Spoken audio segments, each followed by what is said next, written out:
কেমন আছো সবাই? আশা করছি সবাই খুব ভালো আছো। আজকে নিয়ে এসেছি ভেটকি মাছের কচুরি রেসিপি। বাড়িতেই কিভাবে সহজ উপায়ে ভেটকি মাছ দিয়ে কচুরি বানাতে পারবে তারই রেসিপি আজকে শেয়ার করব। প্রথমে ময়দাটাকে মেখে নিচ্ছি। একটা বাটিতে 3 কাপ ময়দা নিয়েছি। এবার এতে দিয়ে দেব একটু নুন, সামান্য একটু চিনি আর দিচ্ছি কিছুটা রিফাইন্ড অয়েল। এখানে চিনিটা তোমরা চাইলে স্কিপ করতে পারো, তবে চিনি দিলে স্বাদটা একটু বেশি হয়। এবার ময়দার সাথে সব উপকরণগুলোকে মিশিয়ে তেলটা দিয়ে একটু ময়ম দিয়ে নেব। তারপর অল্প অল্প করে জল দিয়ে একটা ডো বানিয়ে নেব। তবে ডোটাকে খুব বেশি কিন্তু নরম করা যাবে না, যেমন আমরা লুচির ডো তৈরি করি সেইভাবেই মাখতে হবে। ময়দাটাকে 10 মিনিট ধরে ভালো করে মেখে নেওয়া হয়ে গেছে। এবার একটা ঢাকনা দিয়ে এটাকে 15 থেকে 20 মিনিটের জন্য রেস্টে রেখে দেব। ময়দাটা মেখে যতক্ষণ রেস্টে রাখা যাবে তত কিন্তু ময়দাটা সফট হবে। ময়দা রেস্টে থাকতে থাকতে এপাশে আমরা ভেটকি মাছের পুরটা বানিয়ে ফেলি। এর জন্য আমি 150 গ্রাম মতো ভেটকি মাছ নিয়েছি, আর এটা আমি সাইডগুলো নিয়েছি, একদম পিস নিইনি, তোমরা পিসেও করতে পারো। ভেটকি মাছটাকে নর্মাল জলে 10 মিনিটের জন্য সিদ্ধ করে নামিয়ে নেব।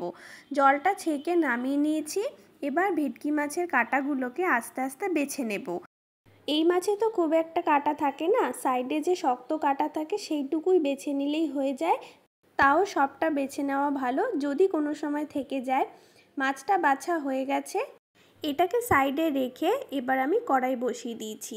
কড়াইতে দেব সামান্য একটু সর্ষের তেল, 2 চামচ সর্ষের তেল দিয়েছি। তেলটা গরম হলেই এবার এতে দিয়ে দেব পেঁয়াজ কুচি। এখানে আমি একটা মিডিয়াম সাইজের পেঁয়াজ ব্যবহার করেছি। পেঁয়াজটাকে এবার একটু লাল লাল করে ভেজে নেব।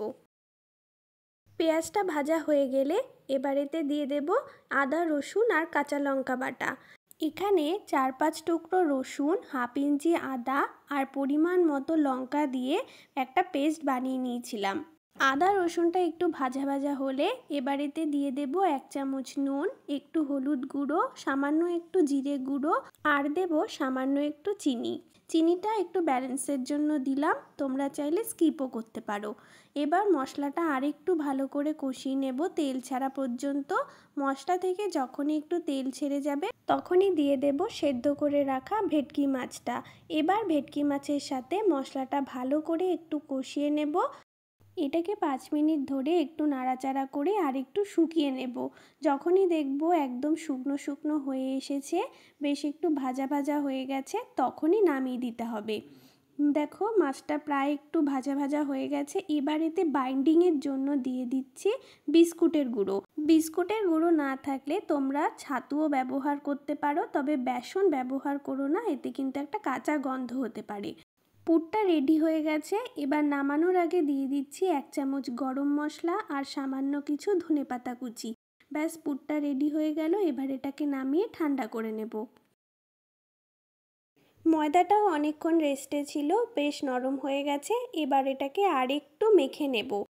আরও 2 মিনিট ময়দাটাকে মেখে নেওয়ার পর এর থেকে ছোট ছোট করে লেচি কেটে নেব।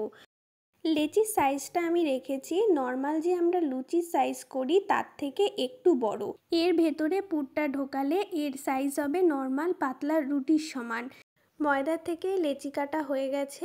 ময়দাটা সাইডে রেখে এবার এই পুরটার কাছে আসলাম। পুরটাও বেশ এতক্ষণে অনেকটা ঠান্ডা হয়ে গেছে।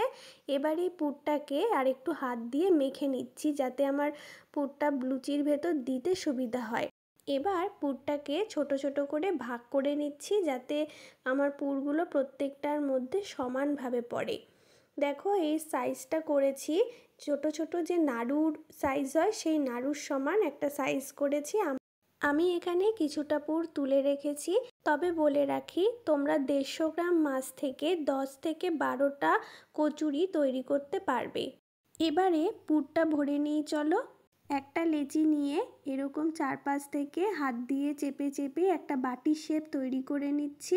এবার গোল করে রাখা একটা মাছের পুর এর মাঝখানে দিয়ে চারদিক থেকে মুখটা বন্ধ করে দেব। এবার হাত দিয়ে গোল গোল করে সাইডে রেখে দেব। এইভাবে প্রত্যেকটা লেচির মধ্যে আমি পুরটা ভরে নিচ্ছি। সবকটা লেচির মধ্যে পুর ভরা হয়ে গেছে। এবার চলো বেলে নিই। প্রথমে বেলনির মধ্যে তেল মাখিয়ে নিচ্ছি যাতে লেগে না যায়। এবার একটা লেচি নিয়েছি, লেচিটার ওপরে অল্প করে তেল মাখিয়ে নিলাম। তারপর হালকা হালকা করে চাপ দিয়ে এই কচুরিটা বেলে নেব। বেশি চাপ দেওয়া কিন্তু যাবে না, যেমন করে আমরা লুচি বেলি সেভাবে কিন্তু চাপ দিলে চলবে না, একদম আলতো হাতে এটা করতে হবে।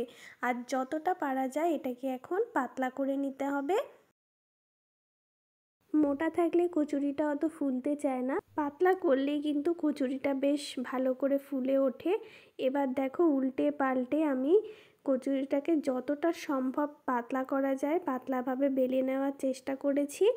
এবার কড়াইতে ছেড়ে দেব। কড়াইতে রিফাইন্ড অয়েল গরম করতে বসিয়ে দিয়েছিলাম। এবার কচুরিগুলোকে এক এক করে ভেজে নামিয়ে নেব। কচুরিগুলো তেলে ছেড়েই হালকা হালকা করে খুন্তি দিয়ে প্রেস করলেই দেখবে কচুরিগুলো সব ফুলে উঠছে। কচুরিটা খুব সুন্দর ফুলেছে। আমার কেন জানি না মনে হয় যে এই লুচি কচুরি ফোলার পেছনে একটা রাঁধুনির কিন্তু সাকসেস লুকিয়ে থাকে। যদি লুচি কচুরি ফুলে ওঠে তাহলে বেশ সাকসেসফুল মনে হয় নিজেকে, আর যদি না ফোলে তাহলে তো মনটা খারাপ হয়। তোমাদের কার কার এমনটা মনে হয় বলো তো? যাই হোক, কচুরিটা ভাজা হয়ে গেছে, দেখো কি সুন্দর লাগছে না দেখতে। এবার নামিয়ে নেব। এইভাবে এক এক করে বাকি কচুরিগুলোও ভেজে নিচ্ছি। আমি এই গরম গরম ফিশ কচুরিগুলো সার্ভ করছি আলুর দমের সাথে। আমি একটা কচুরি ছিঁড়ে দেখাচ্ছি।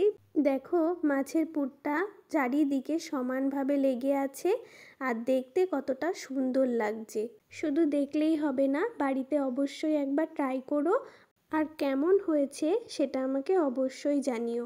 কথা দিচ্ছি একদম দোকানের মাছের কচুরির মতোই খেতে হয়। একবার বানালে বারবার বানিয়ে খেতে ইচ্ছা করবে। এরকম সুন্দর সুন্দর রেসিপি পেতে আমার চ্যানেলটাকে অবশ্যই সাবস্ক্রাইব করো। আজকের মতন তবে টাটা।